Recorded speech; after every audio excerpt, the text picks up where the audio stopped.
Ang nakaraan, nasa daan ng ating bida kasama si Guangto upang ayusin ang problema nila laban sa pamilyang Yang. Samantala, abala naman ang pamilyang Yang sa paghahanda upang lusubin ang pamilyang B gamit ang isang pangkat ng mga kilalang mersenaryo na tinatawag na Hound Dogs. Patuloy ang mainit na pag-uusap ni Guangto at ang ating bida sa loob ng bahay panuluyan. Oo nga pala, kamahalan, may matagal na sana akong gustong itanong sa inyo, panimula ni Guangto habang nakatitig sa kanyang amo. Tungkol saan naman yon, sagot ng ating bida ng may kalmadong tinig.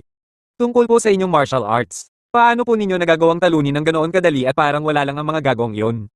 Tanong ni Guangto na puno ng pagtataka. Di ba't nag-aaral ako ng martial arts nitong mga nakaraang araw? Pagpapaliwanag ni Billy Juan. Ngunit 10 araw pa lamang po kayo nag-aaral, kamahalan. Agad na tugon ni Guangto, hindi pa rin makapaniwala. Sapat na ang 10 araw upang lampasan at talunin ang mga walang kwentang iyon, may pagmamalaking sagot ng ating bida. Kahit paano ko tingnan, kayo pa rin talaga ang batang kamahalan ko. Pero paano kayo nagbago ng ganito kabilis? Tanong pa ni Guangto habang sinusuri ang mukha ni Billy Juan, tila ba hinahanap ang pagbabago dito? Marahil ay huli na lamang akong umusbong, simpleng dahilan ni Billy Juan. Hindi na po ako magtatanong pa ng sobra, wika ni Guangto sabay inom sa mangkok ng alak na hawak niya. Pero, hindi na po kayo babalik sa dati ninyong ugali, di ba? Biglang tanong nito, seryoso ang mukha. Hindi na, mabilis at casual na sagot ni Billy Juan. Ay pangako nyo po, pakiusap. Ay pangako nyo na hindi na kayo babalik sa kung sino kayo noon, giit pa ni Guangto, tila balabis ang pangamba sa kanyang puso. Ano ba ang pinagkaiba ng pangakong binibitawan lamang ng bibig, tanong pabalik ng ating bida. Importante po iyon sa akin. Kailangan ko pong marinig iyon mula sa inyo, pagpipilit ni Guangto. Biglang sumeryoso ang mukha ni Billy Juan habang si Guangto naman ay nakaabang ng buong ingat sa isasagot nito. Oo na, sige na. Ipinapangako ko, sambit ni Billy Juan ng may diin. Doon nakahinga ng maluwag si Guangto at nawala ang bigat sa kanyang dibdib. At saka, tinatago ko lamang ang tunay kong kakayahan sa martial arts. Mas malakas pa ako kaysa sa inaakala mo, dagdag pa ng ating bida. Tinatago niyo lang po ba ang inyong lakas? Pero bakit po, pagtatakang tanong ni Guangto? Kung nais mong mabuhay ng matagal at ligtas sa Jianghu, kahit 30% lamang ng iyong tunay na lakas ay dapat manatiling nakatago at hindi ipinapamukha sa lahat, payo at sagot ng ating bida. Kaya umaaking lang po kayo na parang mahina o lampa noon, gulat na tanong ni Guangto. Hindi naman sa lahat ng pagkakataon. Ngunit noong matalo ako kay Binibining Song, doon ko napagtanto na hindi na dapat ako namumuhay ng ganoon. Mahirap man paniwalaan pero iyon ang nagising sa akin matapos ang pangyayaring iyon, pagsasalaysay ni Billy Juan. Sa isip ng ating bida, kailangang maniwala ni Guangto sa kwentong ito. Wala naman siyang ibang pagpipilian lalo na kitang-kita naman ang malaking pagbabago mula nung nangyari ang insidenteng iyon. Heto, uminom ka pa, wika ni Billy Juan habang inaabutan ng alak si Guangto. Kung patuloy po kayong magiging ganito, baka maging bisyo ko na po ito talaga, natatawang sagot ni Guangto. Wala naman akong pakialam doon, simpleng sagot na lang ng ating bida. Natigilan sandali si Guangto sa narinig niya sa kanyang amo, ngunit kinuha na lang din niya ang mangkok ng alak. Nakatitig lang sa kanya si Billy Juan, tila may malalim na iniisip at binabalak. Isipin mo yun. Ito ang kauna-unahang beses na malalasing ako sa buong buhay ko, bulong ni Billy Juan sa sarili sa kanyang isipan. Kinaumagahan, sa Dongping, naglalakad ang dalawa sa daan, tahimik ngunit may bigat ang hangin sa paligid. Anong plano niyo po ngayon, kamahalan? Tanong ni Guangto sa ating bida. Kailangan nating malaman kung anong pakulo at masamang balak ang pinaplano nila, determinadong sagot ng ating bida. Paano po natin malalaman? Nakatago sila at maingat, tanong ulit ni Guangto. Dahil hindi natin alam ang plano mula sa labas, kailangan nating alamin ito mula sa loob mismo, nakangising sagot ni Billy Juan. Nag-alala naman si Guangto, ngunit tila may napagdesisyonan na rin ito at agad na sumagot. Maaari bang ipagkatiwala niyo po ang misyong ito sa akin? Ako po ang gagawa, mungkahi niya. Nagulat naman ang ating bida sa alok ni Guangto. Ngunit kitang-kita sa mukha nito ang sinseridad at pagiging seryoso. Maaari kang malagay sa matinding panganib nito, paalala ng ating bida. Kapag nahuli ka, maaari kang pahirapan ng sobra. Pwede kang pasuin ng bakal o kaya putulin ng mga daliri mo gamit ang lagare, babala pa niya. Nakaramdam naman ng takot si Guangto sa mga narinig, ngunit pinilit itong pakalmayan ang sarili at sumagot. Ayos lang po, magagawa ko iyon. At bago pa man nila ako pahirapan, sasabihin ko sa kanila kung nasaan kayo at kayo ang nag-utos sa akin nito, pabiro niyang sabi habang tumatawa para pag-aanin ang loob. Siguraduhin mong magagawa mo iyon dahil yan ang tinatawag kong matalinong katapatan ang hinahanap ko, wika ng ating bida habang seryosong nakatingin sa mga mata ni Guangto. Nagbibiro lang naman po ako. Pero ano po ba ang ibig sabihin ng matalinong katapatan na sinasabi nyo? Pagtatakang tanong ulit ni Guangto. Napaisip naman ng ating bida. Ang pinakamataas na uri ng katapatan ay ang debosyon hanggang kamatayan. Ngunit hindi yon ang kailangan ko ngayon kay Guangto. Hindi ba't parang pagtataksil yon? Bulalas ni Guangto. Sa sitwasyon natin ngayon, iyan ang tinatawag na matalinong to. Sa sitwasyon natin ngayon, iyan ang tinatawag na matalinong katapatan para mabuhay, wika ng ating bida. Nakakalito naman po, pero kahit anong mangyari, hinding-hindi ko pagsisisihan ang desisyon ko. Kaya pakiusap, ipaubayan niyo na po ito sa akin, pamimili pa ni Guangto. Sige, gawin mo ang sa tingin mo ay nararapat at tama para sa sitwasyon, pumayag na rin si Billy Juan. Babalik po ako, kamahalan. Pangako yan, masiglang sabi ni Guangtou. At doon sila naghiwalay ng landas. Subalit hindi pa man nakakalayo si Guangtou ay nag-alangan itong umalis. Bumalik ito saglit at may sinabi.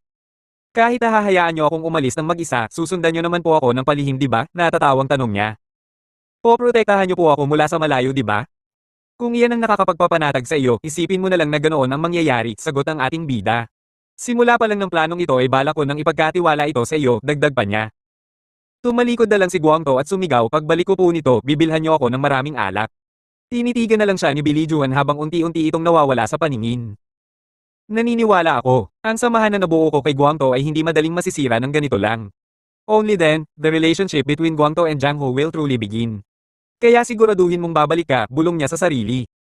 At doon tuluyan na silang naghiwalay ng landas. Makalipas ang 4 na araw, nakaupo lamang si Billy Juan sa kanyang tinutuluyang bahay. Labis ang kanyang pag-aalala, baka nahuli na ito at pinahihirapan ngayon. O baka naman patay na at nakalibing na ang katawan sa ilalim ng lupa, pag-aalala niya sa isip. Biglang napatingin siya nung may marinig na kaluskos at langit-ngit sa pinto ng kanyang silid. Isang makisig na lalaki ang pumasok. Nakakapa ito at may isang espadang nakasuksok at nakasabit sa bewang. Agad itong lumapit kay Billy Juan at nagsabi ng may dominante at lalaking tono. Ang mundo ay malawak. Marahil ay tadhana na nga na magkita tayong muli. Tara, mag-inuman tayo. Agad na napangiti si Billy Juan. Naging masaya ka ba sa biyahe mo? Bungad niya sa lalaki. Agad na tinanggal ng lalaki ang kanyang sombrero at maskara. Si Guangtou pala. Paano ako magiging masaya? Akala ko nga ay hindi na ako makakabalik pa rito, sagot ni Guangtou na halatang pagod pero ligtas. Anong mga nangyari? Ikwento mo sa akin, mabilis na tanong ng ating bida. Ang pamilyang Yang ay kasalukuyang nagtitipon ng mga mersenaryo. Ang tawag sa kanila ay Blood Dogs. Hindi makapaniwala ang ating bida sa narinig na balita. Mukhang naghahanda sila ng 12-12 ng tao upang salakayin at lipain tayo. At habang naghahanda sila ng puwersa, nagpapakalat din sila ng mga kasinungalingan at chismis, dagdag na balita ni Guangtou. Ano pang sabi-sabi nila? Sinasabing nabugbog niyo raw si Yang Jigang matapos niyang madiskubre na tinangka niyong manghalay ng babae. Halos lahat ng makakarinig niyan ay maniniwala agad. Alam naman nilang marami akong kalokohan at kabaliwan na ginawa noon, tugon ng ating bida nang hindi nababahala. Ngunit kahit anong isipin nila, hindi iyon mahalaga.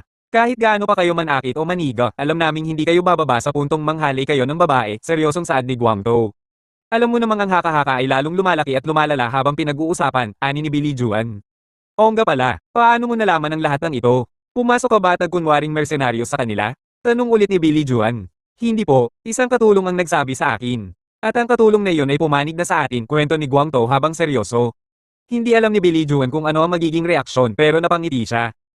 Gaya ng alam ko, alam ni Guangtou kung paano pakilyusan ng mga tao at ipadama ang magandang pakiramdam. Napakasweet at madali talaga itong pakisamahan, isip ni Billy Juan. Napakasweet ko po talaga, pagyayabang pa ni Guangtou. Napatawa na lang ng malakas ang ating bida sa kalokohan ng tauhan niya. May isa pa pong balita. May usap-usapan na isang katulong ang walang awang pinatay ni Yang Jigang. Iyan ang dahilan kung bakit galit at ayaw sa kanya ng halos lahat ng tao doon sa adpa niya. Sa isip ng ating bida, kahit aksidente man o swerte ang naging daan ni Guangtou para makuha ang impormasyon, isa itong malaking kakayahan at biyaya. Dahil doon sa katulong, nalaman ko rin ang tungkol sa Bloodhounds na kasama sa mga inupahan nila. Binili ko na rin po sana ang mga gamit para magpanggap at pumasok bilang mersenaryo sa laysay ni Guangtou. Pero, sobra po akong natakot kaya hindi ko po nagawa, aminin niya na may halong hiya. Kaya pasensya na po, kamahalan, sabi niya na may nanlulumong mukha. Hindi, huwag kang mag-alala, nakakuha ka na ng impormasyong higit pa sa inaasahan ko. Magaling ka, puri ng ating bida kay Guangtou. At saka biglang naging seryoso ulit si Guangtou. Kamahalan, may isa pa po akong nadiskubre at nakumpirma. Ano yon?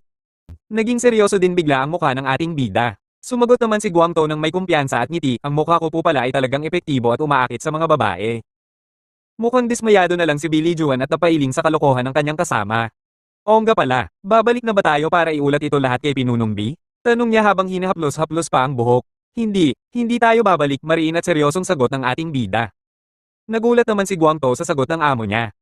Tatapusin natin ito, dito at ngayon. Paano kaya tatapusin ng ating bida ang hidwaan? Kaya ba niyang harapin at pabagsakin ang buong pamilyang Yang ng mag-isa at hindi humihingi ng tulong sa kanyang ama? Anong mga estratehiya at lakas ang gagamitin niya upang manalo? Abangan!